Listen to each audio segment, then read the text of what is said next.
topics and opinions expressed in the following show are solely those of the hosts and their guests and not those of W4CY Radio, its employees, or affiliates. We make no recommendations or endorsements for radio show programs, services, or products mentioned on air or on our web. No liability, explicit or implied, shall be extended to W4CY Radio or its employees or affiliates. Any questions or comments should be directed to those show hosts. Thank you for choosing W4CY Radio.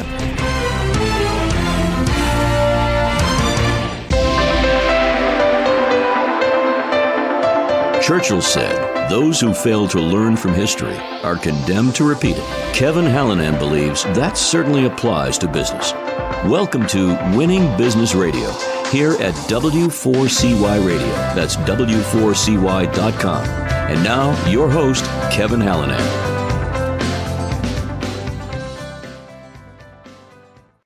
Thanks, everybody, for joining in today. I am Kevin Hallinan, and welcome back to Winning Business TV and Radio on W4CY.com.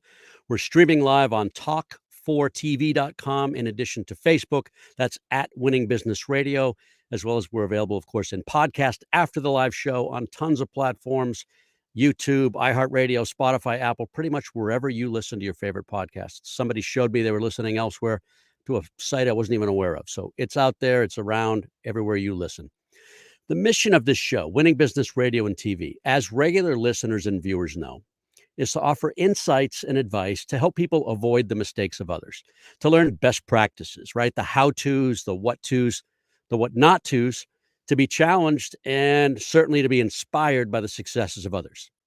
But, you know, virtually every successful person I've ever had a chance to talk to has had some form of failure in their lives and careers.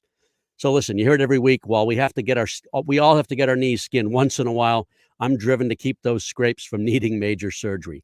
Let's endeavor to learn from history so we don't repeat it. Today, my guest is John Houle, author of The Siberian Candidate and The Kingmaker of Providence, as well as the owner of John Houle Communications and Main Street Media in Providence, Rhode Island. Here's John's bio. John Houle founded JH Communications in 2002 after working as a political consultant. He rebranded the agency as Main Street Media in 2022 to reflect the agency's new mission to deliver Madison Avenue marketing to Main Street businesses, while JH Communications continues to serve as a public relations company. John has successfully managed numerous private and public sector campaigns, representing hundreds of clients across a wide spectrum of industries. Specializing in communications, John has worked closely with organizations to direct their marketing initiatives. Over the past 20 years, he has managed the marketing programs for numerous insurance agencies, medical practices, companies, and trade associations. He's also helped candidates seek elected office and worked on numerous local and state referendums and board initiatives.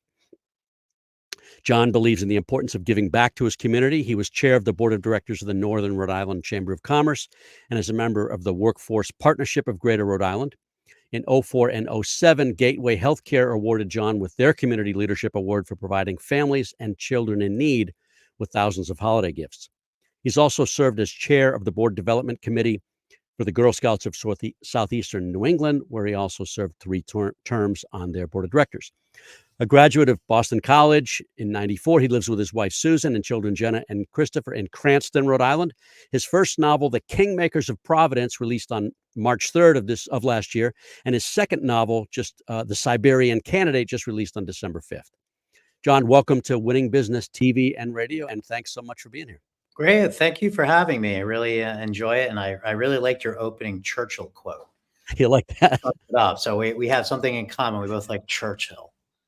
Absolutely. I've visited the war rooms, actually, and my wife and I went to England, London for a week, and then the countryside for a week later. And we just went in September, whatever. And fascinating. I remember having this debate with my father, who I actually dedicated my first book to, Kingmakers of Providence. And I asked him as a student in high school, who is the greatest person of the 20th century? And we agreed it was Churchill. That was could someone else have done what he did at that time in England's history? Yeah. Some very difficult and unpopular things. My favorite Churchillian quote is, what is it? In war, magnanimity, no, in defeat, defiance, in peace, goodwill, so it's just like really on point, summarizes everything. He was great, just getting right to the point. No nonsense, and actually had a very long career, was prime minister, I think, twice, 2 separate terms. My favorite quote of his, and it was a whole speech, but you'll know it, "Never give up." Yeah, never give Right, in. Never, never, never, unless for matters of honor or right, good sense. right, which is a segue to Henry, but we'll get to that. We'll get to that, right? Tell us about Susan, your wife. Well, I definitely married up, just like Henry. As did I. Um, while I actually wrote about his Mm, wife before I had met my wife, and then I went back and included some certain sections of our romance. But she's the love of my life. Together, we have two beautiful children, Jenna and Christopher.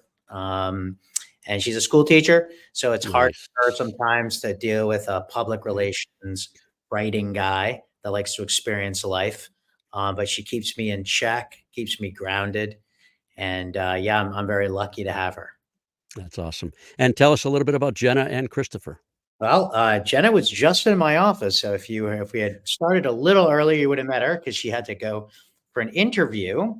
Um, so she's looking for her summer job, and there's an opportunity Nice. for our major health provider here in Rhode Island. Mm.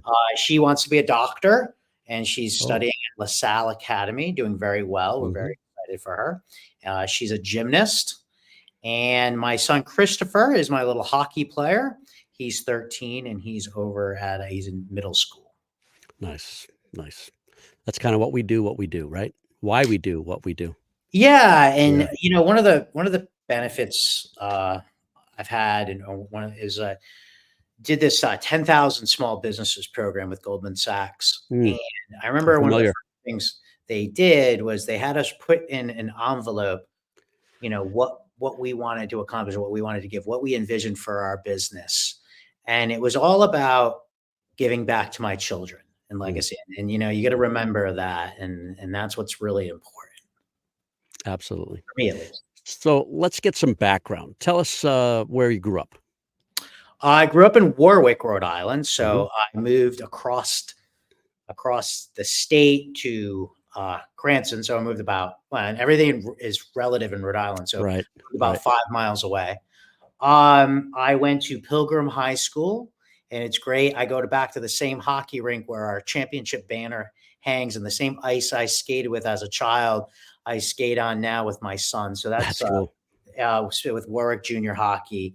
In fact, I did a radio interview from the hockey rink during a Newport tournament this Christmas. I had to run off the bench and go into my car and do a radio interview. And I was like, "This is awesome!" And I did a shout out for his team. So we're big hockey fanatics. Yep. We're hockey dads. We're our own special breed. But I was fortunate in 1988 Mhm. to go to Russia. Oh, wow. And I was part of this youth program, the Hugh O'Brien Youth Foundation. And I had represented Rhode Island at their international leadership conference as a sophomore in high school, and they had sent the Russians during Glasnost and Perestroika. So, I'm a kid of the Cold War.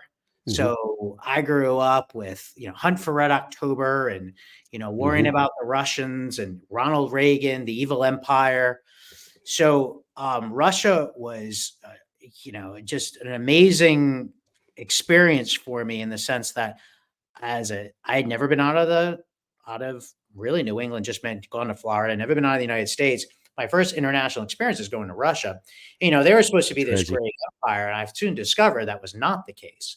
But it was impactful both how I got there and the time I spent there. How I got there is I had to raise the money, and average people in Rhode Island, just like they gave me money. They raised the money though with the chambers of commerce, the Rotaries.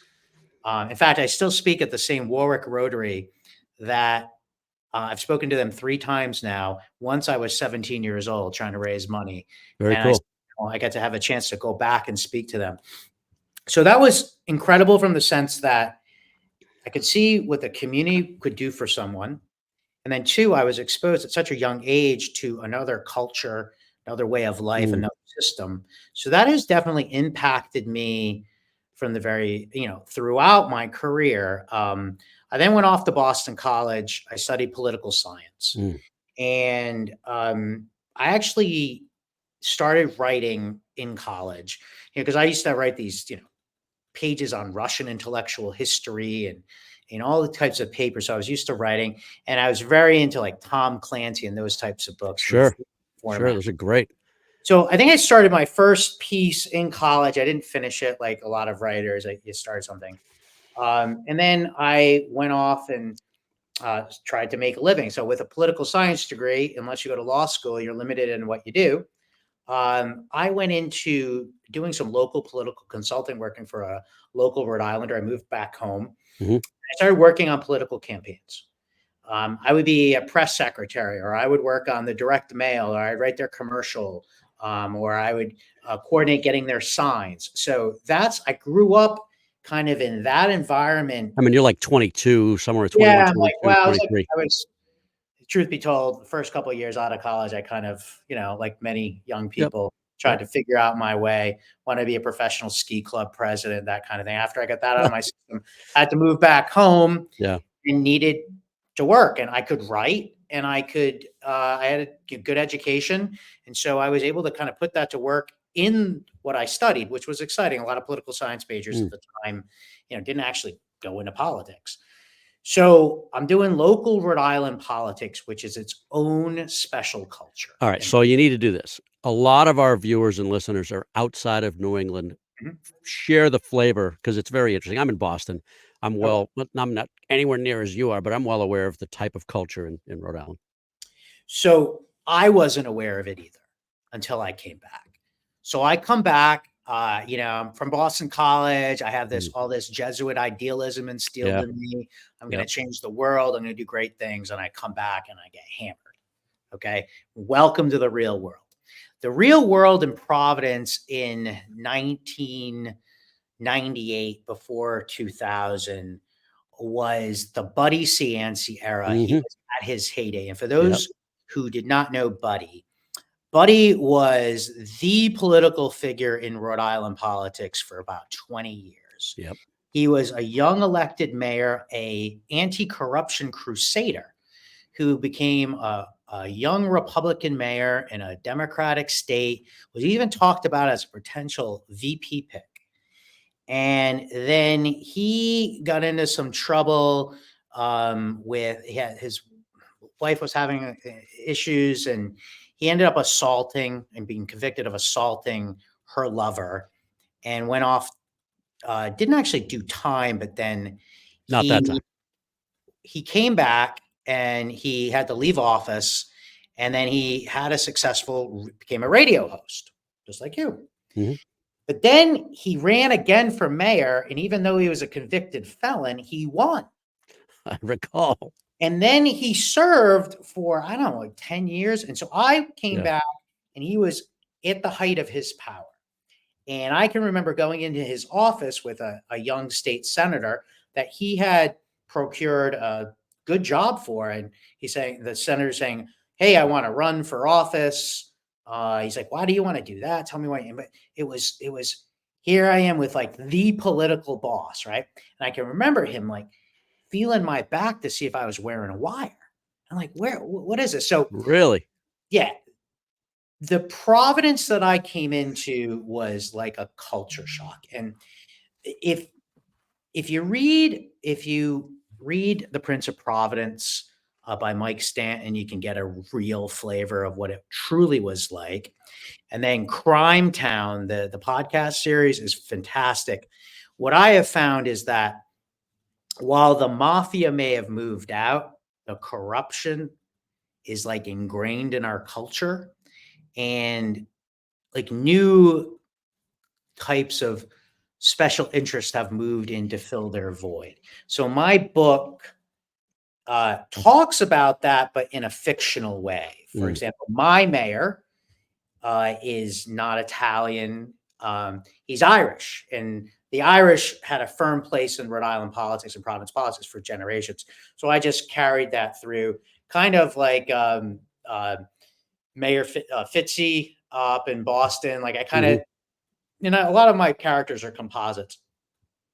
So I wanted to show people my observations of what local politics was really like.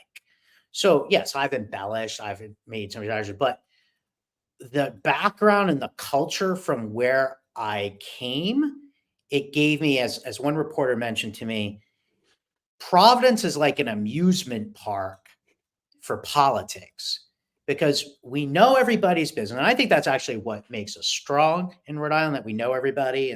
But that can be a negative too. It's kind of like that old boys culture that you got to try to break in, and to really get anything done, you have to know somebody, and that can breed corruption. We know the famous line, power corrupts, absolute power corrupts absolutely. That Mm-hmm. was very true here in Rhode Island. But like you said, you're from Massachusetts. It's not like we always get the bad name that we're the most corrupt places. But Massachusetts, how many speakers or Senate presidents have been indicted up there? I mean, so Mm-hmm. we're not the only ones. While my story's set in Providence, it could be indicative of any mid-level city, how politics really operates. All right. Hold that thought right there, John. For the audience and for you, we're going to be back in about 1 minute after we pay some bills. You're listening to Winning Business Radio with Kevin Hallinan on W4CY Radio. That's W4CY.com. Don't go away. More helpful information is coming right up, right here on Winning Business Radio. Have you ever dreamt of being on the radio? Well, now is your chance. Be a radio show guest on the #1 ranked internet radio station and promote you and your business for free. Yes, you heard it, free. Business advertising right here on W4CY.com. Call 561-506-4031 now to get booked on one of our shows. That's 561-506-4031. Get your free advertising now. And now back to Winning Business Radio with Kevin Hallinan, presenting exciting topics and expert guests with one goal in mind, to help you succeed in business. Here once again is Kevin Hallinan.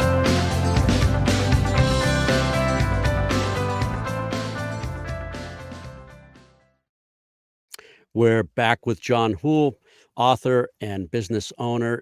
So, John, when did you know you wanted to be a writer? And is it true you started writing Kingmakers of Providence 20 years ago?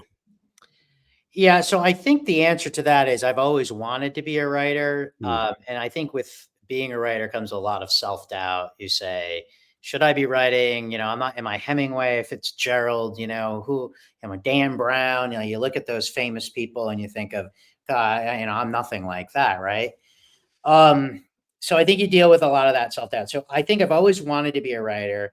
Like I said, I probably worked on my first piece right after college.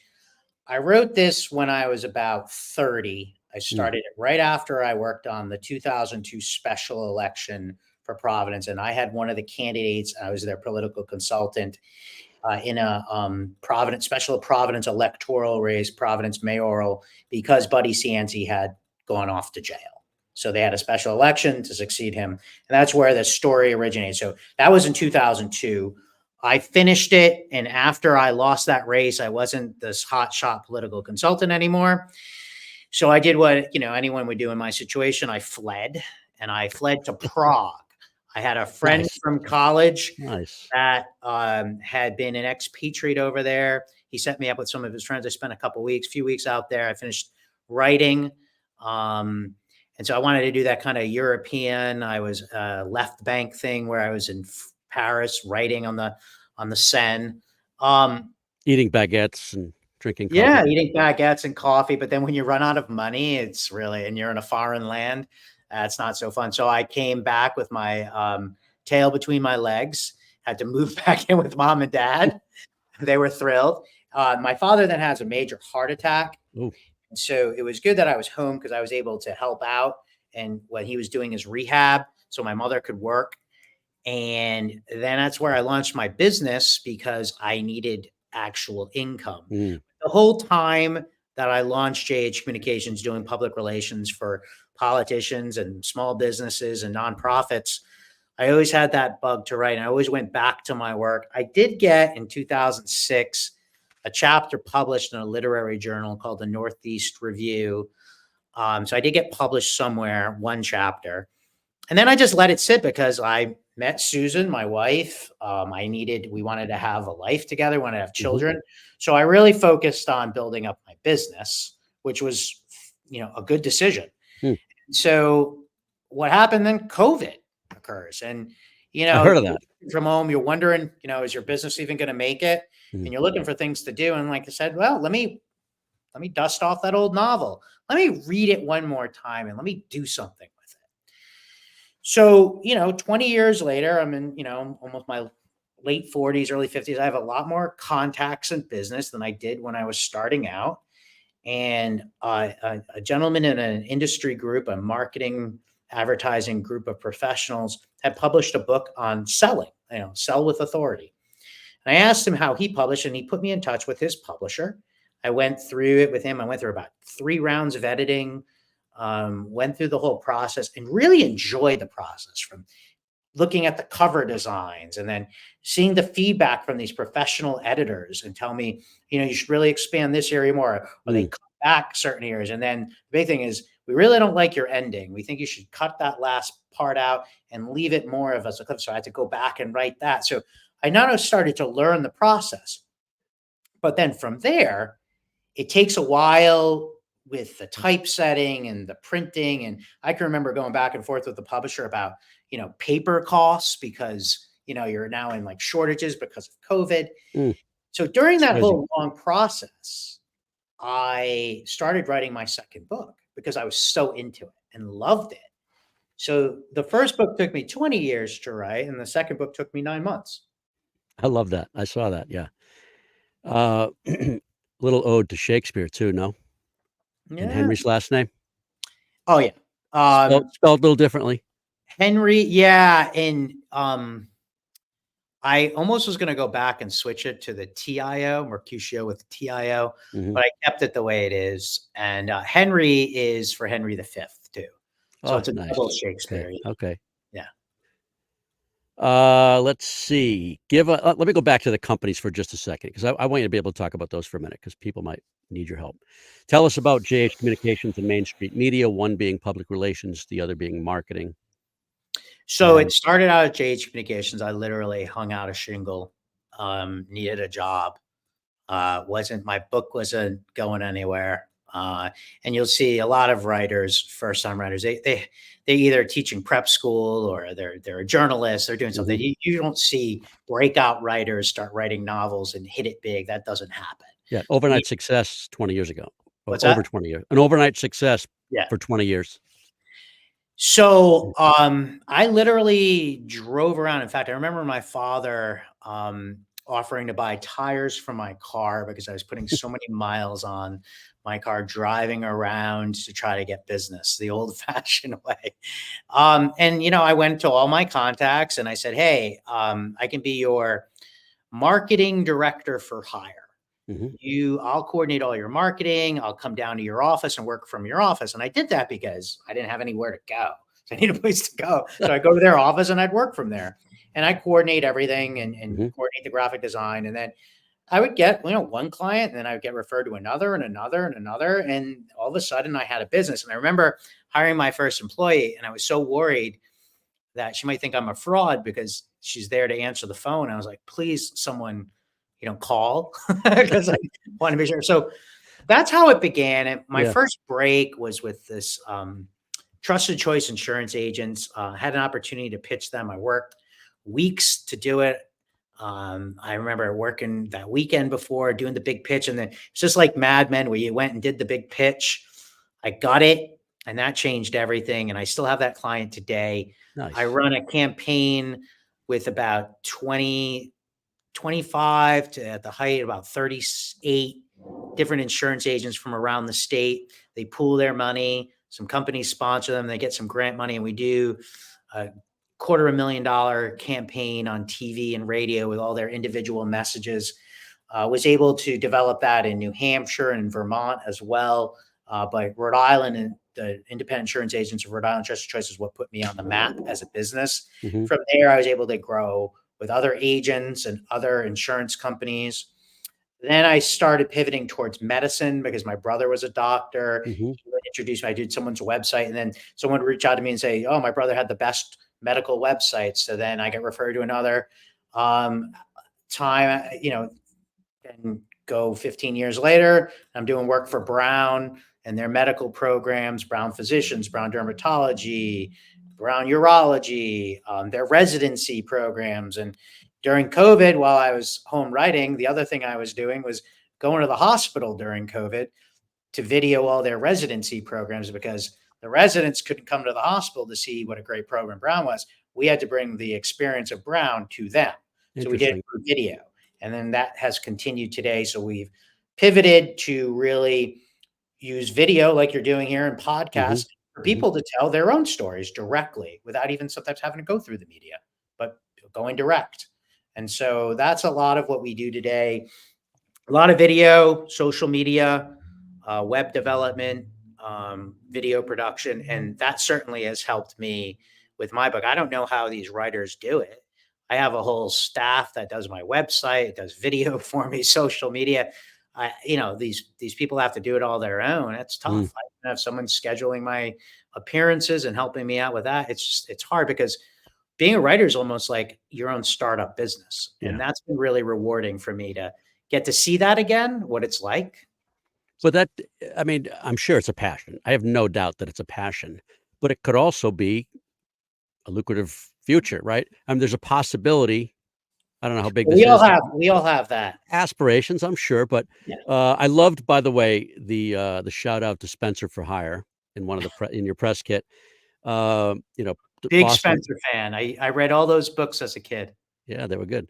And we had that was our guy, and Providence has Mercutio. So, there's a potential. How do TV shows get made? How do movies get made from authors? Right. So, is that a goal? Is that an aspiration? It is. And I'm hoping it's not going to take 20 years like getting published. And I do have someone who's been helping me, who's been in the movie business as a producer. He's been advising me. I actually have. I'll show you. This is what's called my Bible. It has synopsis of the characters. It's a 9 episodes limited series. I have a summary of every episode. And then I've written, this is the pilot of the screenplay. Cool. 60 something pages. I absolutely loved doing that. That gave me like a new sense and new inspiration. And, it's good. It's actually even helped me with my business writing, because writing's writing. It's clearly getting your thoughts out. And certainly when it's like practice with anything. If you want to be a good musician, you keep practicing. And having editors. I think the same thing. You just got to keep doing it, you get better. So the more I write, I think the better I hopefully get. And then even switching platforms, so going from a novel to then the challenge of writing it as a screenplay, it's a different format. You're more descriptive in your novel. You have to do that with visuals and dialogue. I am very heavy in dialogue in my books, so it was easy to transfer that over, but you have to do it in a format that works for TV or the movies. And most likely, if this ever gets made, it will be more a TV series. Like a Prime or a Netflix or streaming service. Yeah. But I mean, me and everybody else, right? Sure. So that's the thing. It's like people think, and I go and talk and they think it's just going to automatically, because I wrote a book, become a Netflix series. It doesn't work that way. It doesn't work that way, huh? You don't just send it to their inbox. It's probably the most competitive business you can be in. Everybody wants to be in this business. So I'm focusing on developing my characters. I had a really great conversation with another author on Friday, and he was telling me, stick with what you're good at, stick with what you like, and it'll take care of itself. And that was probably the thing that was I took from my business too. I remember one of my first clients saying to me that, and it was insurance agents that had been around for almost 100 years at the time. And he was talking about his father and his grandfather. And he's saying what they had passed on to him was, if you take care of the clients, the business will take care of itself. And I still believe that. And I think same thing with the book. If you take care of the characters, you write good stuff. You don't take the readers for granted. You respect them and respect the time they're spending with you. It'll happen. So that's what I enjoy doing. Love it. All right, we're going to take our second break right here. We'll be back in about another minute with author John Houle. You're listening to Winning Business Radio with Kevin Hallinan on W4CY Radio. That's W4CY.com. Don't go away. More helpful information is coming right up, right here on Winning Business Radio.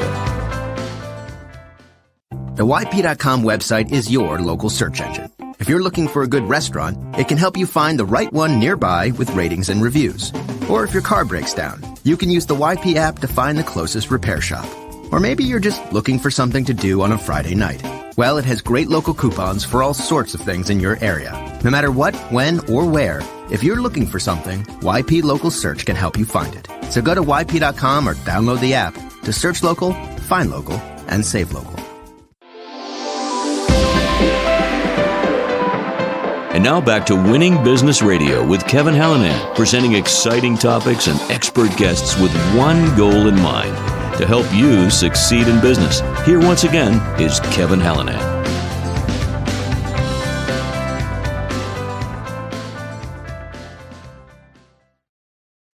We're back with author and business owner John Houle, author of The Kingmakers of Providence and his sequel, The Siberian Candidate. I want to get into the books in some more depth here, and I want you to talk about, you did mention the inspiration was a composite sort of history and actual people, but certainly fictionalized.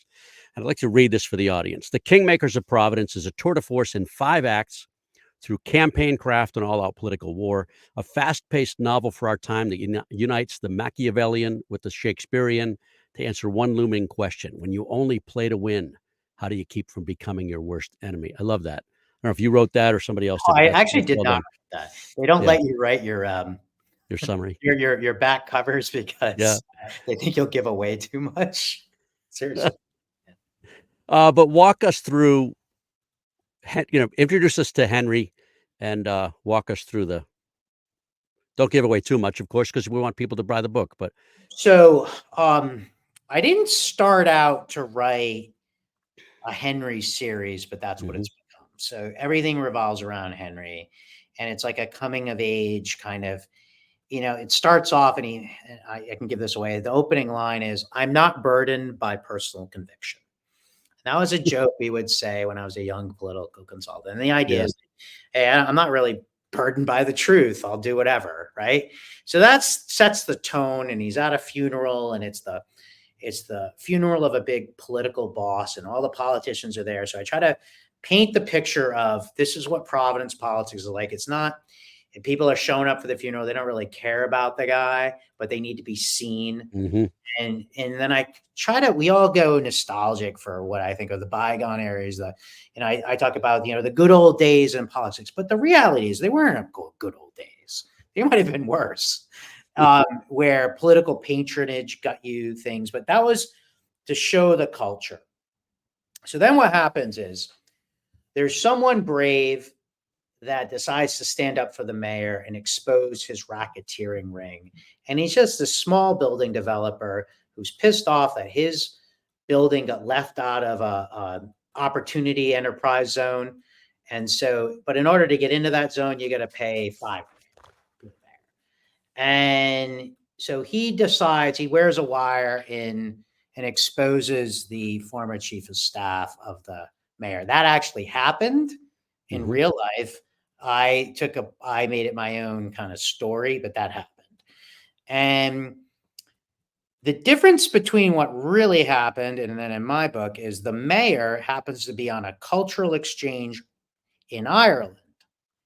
And he gets wind that as soon as he lands in Boston, he's getting indicted. So he flees. So he takes off. He gets smuggled out of Ireland by his IRA cousin, because, you know, he's going to have an IRA cousin, right? Of course.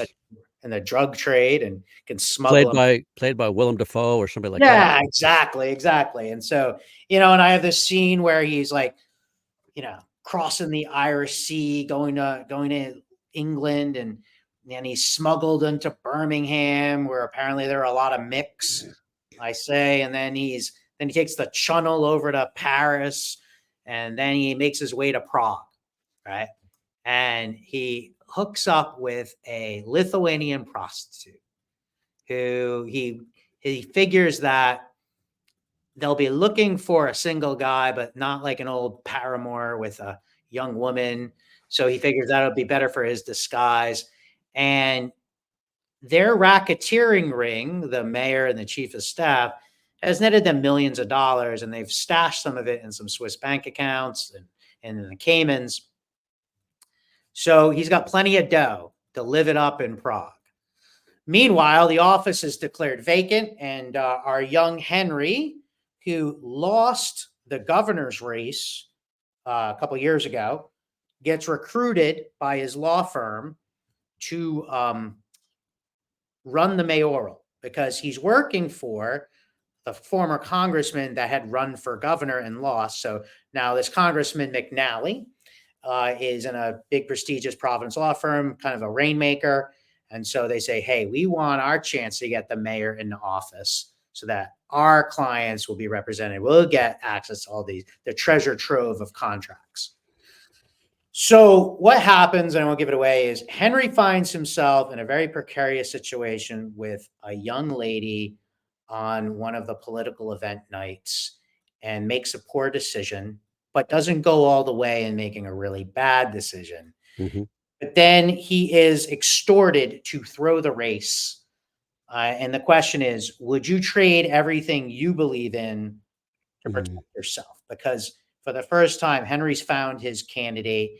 He's found the person that he thinks will restore honor to politics and Providence. Yet he has betrayed his own ideals by putting himself in a precarious situation and ultimately almost costing this gentleman the race. So we watch Henry kind of navigate the political system to make it appear like he's trying to throw the race, but yet at the same time winning it. So he's got this that sounds clever. Challenge to do. So, and then there's a big hero that comes in, kind of very Shakespearean, like Norway coming in at the end of Hamlet, restores honor, everything. So book 2, we continue the story, but now Henry's in a different place. He's now, and he wants to prove himself again. And he soon realizes that the corporate world is just as nefarious as the political world he thought he had escaped from. At the same time, we have a lieutenant governor of Rhode Island that is of Ukrainian descent, and he's never known his father. His father died for the Soviet Union in Afghanistan, and he's been raised by his mother and came over to Rhode Island, a good liberal. He went to Brown. He worked out political circuits and became lieutenant governor, and he represents this progressive wing of the party that I've been told in the Chamber of Commerce for years are the boogeymen. They're going to come in and make all the changes in Rhode Island and never happen. To get us to raise money. So I'm looking at the progressive, I call them the progressive boogeyman. So in my theory, said the Russians, I'm pretty sure were involved in the presidential elections, messing around, whatever they did. Okay. I know they were probably involved, or we think they were. What if they were involved in local elections? Okay, what if they ran an operation? It's just not presidential. They went in local. How would they do it? Well, Rhode Island's often a test market for new products. So I test the whole theory, trying to prove that they can do it in Rhode Island by a governorship. Okay, I back in this lieutenant governor. But the problem is the lieutenant governor doesn't even realize he's been bought, because he thinks it's his long lost father's money he earned for service to the Soviet Union. But it's not. It's Russian intelligence money. Wow. So who do you turn to in a situation like that when you find out that you've been funding your campaign with Russian intelligence money, and then you use that money to go fund campaigns around the country, and you've committed some felonies. Well, you turn to Henry Mercutio. So Henry's going to come back in and help bring Rhode Island back on its righteous path. But we're going to discover that Henry's father-in-law, who is a billionaire, how did his family get his money? Like every great fortunes, right? And Henry will start to work on an international stage, because when we discover that the Russians have been working our elections, well, we're going to give them a little payback. So Henry helps run an operation in St. Petersburg, Russia, where I happened to go and party with Marines when I was 17 years old at their consulate. So I bring it back to Russia. Yeah. Through Prague while I was in my 20s, my late 20s. So that's the Siberian Candidate. I love it. So are we working on a third novel yet? I am. And that is the third in the Henry trilogy. Mm-hmm. I thought I might end it there with Henry. I certainly wouldn't kill him off, but I would kind of conclude his story. And I talked about maybe going back and covering some of my other characters, because I can't see putting the pen down, or for me, the computer keys. Yeah. I'm going to keep writing. And I'm about halfway through the 13th state, which happens to be Rhode Island. And there's a big climax at the end of the Siberian Candidate. Something happens in Rhode Island. In the third book, explains what happens and then sets the stage for Henry taking a continued role internationally. And again, he's to represent when we have good, smart people involved helping to make decisions, Mm-hmm. and the repercussions of some of those decisions, and all the nefarious actors around, all, wanting their piece of the pie. So it's a lot of what I, say, write about what you know. I worked in politics for 20 years, still dabbling in a little bit. Mm-hmm. So I know about how political campaigns are run, but I like to tell it in a thriller format. So, I don't have any CIA background or any of the stuff I like to. That's definitely my Tom Clancy Right. influence, and read all his stuff. So I gravitate towards that kind of stuff. Are you going to be in a cameo, having a drink at a bar in the background Of the movie? Of the movie or the series? I'll be happy to have my name listed as written by John Houle. Yeah. Yeah. And so that's what was interesting is being in my business and doing a lot of graphic design and video, and I produced some videos for the books. But I did see those. I really enjoyed being the client, and I really loved the book covers they create.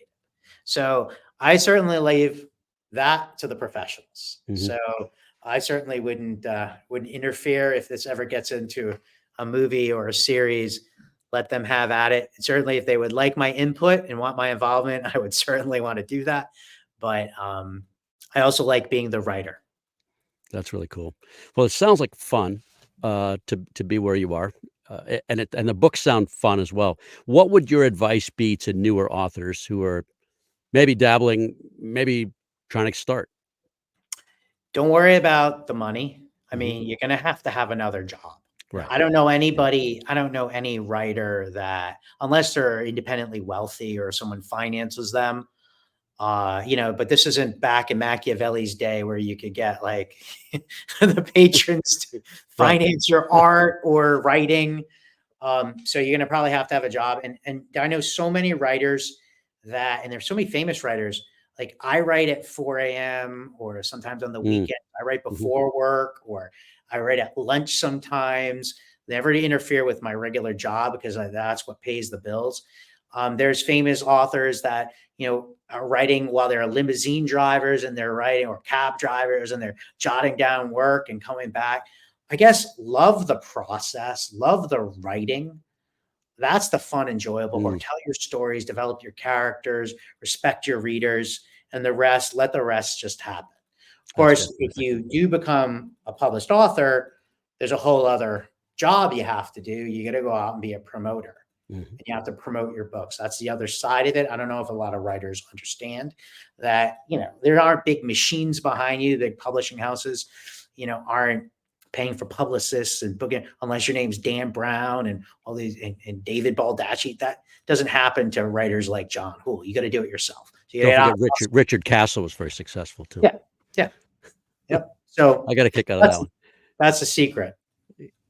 All You right, gotta so be- the books are available on Amazon. You're available at johnhoule.com. And there's an email. JohnHoule.net, actually. .net, excuse me. Okay. And I do want to touch on one other area. You volunteer a lot. Wherever I see that, I want to touch on it because I think it makes somebody well-rounded. Tell us why you volunteer. Why should others? And what have you been a part of? So right now, I really enjoy coaching. Mm. In fact, I remember someone saying to me, it's kind of what I do at work too, when you have employees. So I enjoy coaching my son's hockey team. I'm an assistant coach. So I've enjoyed that. I've been involved in boards recently, the Chamber of Commerce. Mhm. That was interesting. And soon I'm going to be judging a contest of high school students doing a cooking show, in Oh, Rhode Island, fantastic. by our hospitality association. So they asked me to judge the viability of these young chefs wanting to go out and start their own concepts and restaurant. So I'm excited about doing that. Yeah. I just think it's our responsibility in business to give back to the community. And it goes back to what I told you about when I was 17. I'm trying to raise money. I was trying to raise $3,500 to go on a trip to Russia, and people contributed. So now this is my way of giving back. I love it. Thank you. And what else do you do when you're not working, when you're not volunteering? What else do you do? What do you have fun with? I like to golf. Mhm. Certainly, my golf game's gotten worse and my handicap's gone up because I've been writing and working more. I like to travel. We did a trip to Europe this summer with our kids. Nice. That was great to expose them at 13 and 15 to other cultures and see that. So we like to travel, I like to golf, and like just hanging out with my wife and my kids. Love it. Going hiking, we hike a lot. We spend a lot of time. We ski. Uh, so hopefully getting up skiing this weekend with a break from hockey this one Nice. weekend. But we spend a lot of time, my wife and I, in gymnastics meets, at cheerleading events, and at hockey and lacrosse games. Enjoy every minute of it too. We did that. We did the same. Who in the listening and viewing audiences should reach out to you, and why? So I just got a company reached out to me and asked me to speak at one of their board meetings. One of the and they want to give out gifts of my book. So I think that's a fun thing. I've Nice. been at conventions or I might speak for a half hour. What I speak about is writing as a startup business and what the key takeaways from writing a book, what I've learned. Specifically in the marketing realm, I've had to go out and market this book myself. So when my money was on the line, and I take the money of my clients very seriously as well, what are the things that I've seen work and what would I recommend? So I wrote a blog. People can get that off of my website at JH Communications, actually Main Street, MAINST.agency. You can see our blog post there. Anyone who's interested in reading what I found, I call it What Actually Works. And I like talking to organizations. I also, in giving back, I was at a senior center last week. Mhm. I had 4 people, but I enjoyed it. Talked about my characters. Yeah. I go around to senior centers, libraries, independent living facilities, Rotaries, and I love to talk about my experience as a writer, talk about my books, what inspired me. I read a couple chapters. So I do that as part of my volunteerism to talk about it. And usually people will buy a few books, which is always nice to support the habit. But people are looking for someone to be entertained in a business format, a business association, or a group that wants to have someone who has worked in both the artistic side as well as the business side that can also relate what starting a new product or new book or new initiative, which is what a book is. It's a almost its own business, what that's like. I certainly could share my experience and tell them some entertaining stories about politics. Excellent. Well, listen, thank you very much. We're out of time. I really appreciate you taking yours to be here. I enjoyed it. I'm sure the audiences did as well. Well, I really appreciate you giving me the opportunity to go on and share my stories. Well, thank you. And thank you, audience, for watching and listening. This is a show about business challenges and successes. If you've got concerns about the growth of your company, feel free to reach out to me on Facebook or LinkedIn at Winning Business Radio. You can drop me a note. I always say one of my many email addresses, kevin@winningbusinessradio.com. Our company is Winning Incorporated. We're part of Sandler Training. We develop sales teams into high achievers and sales leaders into true coaches and mentors. Listen, we're not right for everybody, but maybe we should have a conversation. Thank you to producer and engineer Juan for another job well done. Thank you, Juan. Be sure to join us next week. That's Monday, January 29th. We'll do it all over again. Until then, this is Kevin Hallinan. You've been listening to Winning Business Radio with your host, Kevin Hallinan. If you missed any part of this episode, the podcast is available on Talk4 Podcasting and iHeartRadio. For more information and questions, go to winningbusinessradio.com or check us out on social media. Tune in again next week and every Monday at 4 p.m. Eastern Time to listen live to Winning Business Radio on W4CY Radio, W4CY.com. Until then, let's succeed where others have failed and win in business with Kevin Hallinan and Winning Business Radio.